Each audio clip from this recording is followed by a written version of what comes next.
کوگنیٹیوزم کے اندر جو کہ لرننگ تھیریز میں لرننگ ایریا میں میجر ڈومین ہے آفٹر بیہیویئرزم، جو بہت بڑا نام ایک ایسے اسکالر کا اور ریسرچر کا آتا ہے جس نے کہ with in this area with in this domain بہت میجر امپیکٹ چھوڑا، اور جن کے کام نے کہ باقی کی ریسرچ کو جو کہ بعد میں آنے والے اسکالرز نے کی بہت اچھے سے ڈیفائن بھی کیا، ایک ڈائریکشن بھی دی،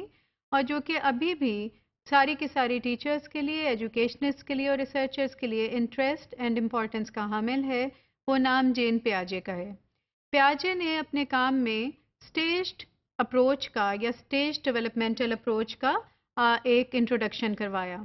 انہوں نے یہ کہا ان کا میجر جو کلیم تھا یا ان کے کام کا جو ایریا تھا وہ گھومتا ہے ایک بچے کی انفینسی سے لے کر ایک ایسی ایج تک کہ جس میں وہ بچہ اپنے ارد گرد کی دنیا میں رونما ہونے والے واقعات سے انفارمیشن گیدر کرتا ہے، نالج گیدر کرتا ہے، اس کو کس طرح سے پروسیس کرتا ہے اور کس طرح سے سرٹن بیہیویئرل آؤٹ کمز اس کے مارز وجود میں آتے ہیں۔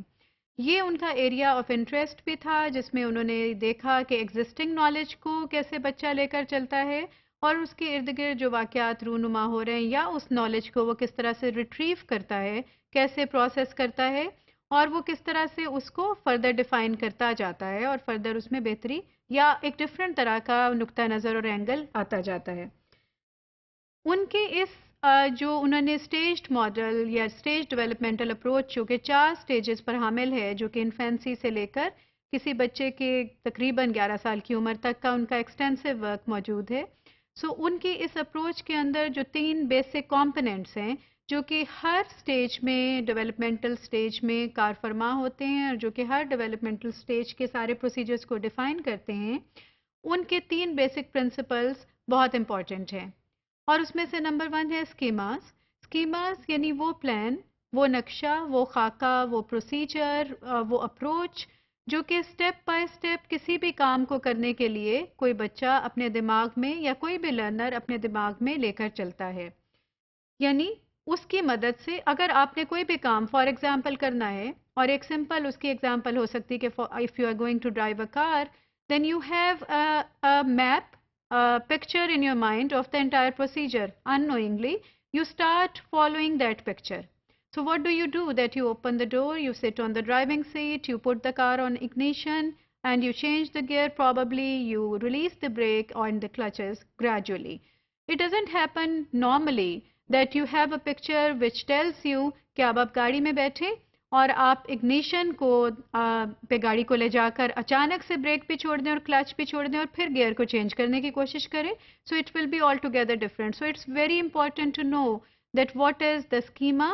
What is step by step approach, and how are you just building the procedure of that knowledge step by step. کیسے آپ نالج کے وہ بلاکس کو اپنے مائنڈ میں ایک پکچر میں لے کر آ رہے ہیں اور کس طرح سے آپ انہیں یوز کر رہے ہیں. So it is of good use to the teachers to know کہ ہر بچے کے ذہن میں schemas about the procedure of learning in classroom, about the entire learning procedure وہ کیسے ہو رہا ہے، وہ کس طرح سے وہ خاکہ اپنے ذہن میں مرتب کر کے بیٹھا ہے کہ جس پر بیس کر کے وہ ہر چیز کو لرن کرے گا، جس پہ بیس کر کے وہ نالج کے وہ چھوٹے چھوٹے بلاکس اس کے مائنڈ میں بنتے جائیں گے اور انفارمیشن اس بڑے سے بلیک باکس سے بھی بہت بڑی ایک میموری کی ایک ڈیوائس میں جو خدا کی طرف سے ہمیں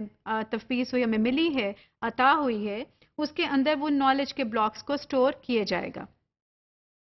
تو واٹ ہیپنس نیکسٹ کہ adaptation process is also very important with in these areas جو کہ انہوں نے انٹروڈیوس کروائے، اور اس کے اندر انہوں نے کہا کہ اسیمولیشن اینڈ اس کے بعد accommodation and equilibrium is important. Assimilation میں آپ کسی ایگزسٹنگ نالج کو جب چیلنج کرتا ہے، کوئی ایک نئی سچویشن بچے کو رونما ہوتی ہے، سامنا کرنا پڑتا ہے، تو وہ کس طرح سے وہ اس کو نیا چیلنج کو سیکھتا ہے اور اس کے بعد ایکویلبریم میں وہ لے جاتا ہے جہاں پر کہ وہ کمفرٹیبلی اسے سیکھ لیتا ہے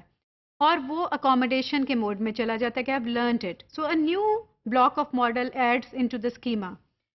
Whereas there are different stages of development جو کہ جس کے اندر یہ